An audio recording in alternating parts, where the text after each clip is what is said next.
पहाड़ों में एक प्लेन क्रैश हुआ और कुछ सर्वाइवर बच गए, लेकिन उनके पास ना तो कोई रेस्क्यू का ऑप्शन था जिससे वो कॉन्टैक्ट कर सकें, ना खाना था, ना पानी था।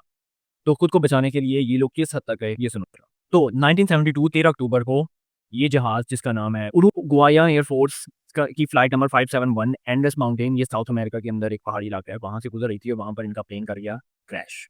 और कुछ सर्वाइवर बच गए। जो थोड़ा बहुत खाना है वो उससे आखिर ये कितना की गुज़ारा कर सकते हैं। इनके हाथ उस वक़्त जो कुछ भी बचा-कुचा इनके लगेज के अंदर पड़ा हुआ था वो इन्होंने यूज़ किया। उसके अंदर थोड़ी-सी शराब थी, साथ में चॉकलेट भी, बिस्किट्स थे। जो जहाज़ का दरमियानी हिस्सा था उस मलबे को इन्होंने यूज़ किया अपने लिए गरमाइश लेने के लिए ताकि बाहर की जो सर्दी है उससे ये बच सकें। बर्फ़ को इन्होंने अपने वो बोतलों के अंदर डाल के अपनी जैकेट के अंदर फिर उसे बंद कर लेते थे और अपनी जिस्म की गर्मी से उसे पानी बनाते थे और उसे पीते थे। ये लोग इस वक़्त तक सिर्फ़ और सिर्फ़ ज़िंदा रह रहे थे क्योंकि इन्हें उम्मीद थी कि जो हमारी फ्लाइट मिसिंग हुई है, इस बारे में जब वहाँ पर पता चलेगा लोगों को तो वो सर्च टीम जल्दी आ जाएगी।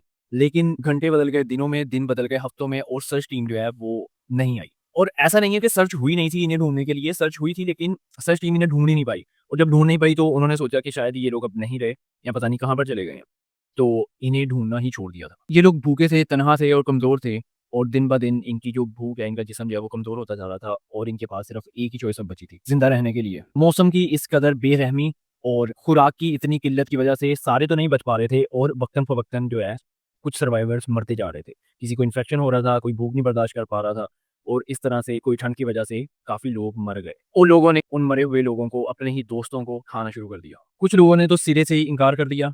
कुछ लोगों ने पहले इनकार किया था लेकिन हालात ने उन्हें मजबूर कर दिया कि वो ये कदम उठा लें। पहले से ही मान गए थे और लेकिन इनकी कोई ख्वाहिश नहीं थी, ये मजबूरी में किया था और रोते-रोते इन्हें भी ये कदम उठाना पड़ा। लेकिन पहाड़ों ने इनके ऊपर फिर भी रहम नहीं खाया और उन्हें मज़ीद तरीकों से टेस्ट करने लग गया। एक दिन अचानक एक बर्फ़ का तूफ़ान आया जिसके अंदर वो जो मलबे के अंदर ये लोग रह रहे थे, अभी तक सर्वाइव कर रहे थे, वो पूरी तरह से बर्फ़ के अंदर धंस चुका था। और काफ़ी लोग तो उस तूफ़ान के अंदर मर गए क्योंकि ठंड की वजह से ये कोई शेल्टर बंद तो हो नहीं रहा था। तो सारी बर्फ़ जो है वो इस इनके शेल्टर के अंदर आती जा रही थी, जिसकी वजह से काफ़ी लोग तो दम तोड़ गए, लेकिन कुछ अभी भी ज़िद्दी थे कि नहीं हम बचेंगे और हम ज़िंदा रहेंगे। और उस तूफ़ान के बाद इन्होंने फ़ैसला किया कि भाई यहाँ पर रहकर तो और अब तक इन्हें 72 दिन हो गए थे, तो 2 जो सर्वाइवर हैं उन्होंने फ़ैसला किया कि हम जाएँगे और किसी आबादी वगैरह को ढूँढेंगे आस-पास। तो ये लोग 10 दिन तक लगातार चलते रहे एक हिम्मत के अंदर और 10 दिन के बाद इन्हें एक जगह मिली जहाँ पर इन्होंने अपनी खबर दी। इनमें से एक का नाम था रोबर्टो कनेसा और दूसरा था नैंडो पराडो। ये दोनों 40 मील तक चलते रहे थे इन 10 दिनों के अंदर बर्फ के अंदर और 45 में से सिर्फ 16 लोग ही बच पाए इनमें से। जब ये लोग वहाँ पर पहुँचे उन्होंने इन्हें रेस्क्यू किया। इन्होंने फिर रिपोर्ट दी कि हमारे पास और भी सर्वाइवर बचे हुए हैं हमारे साथ।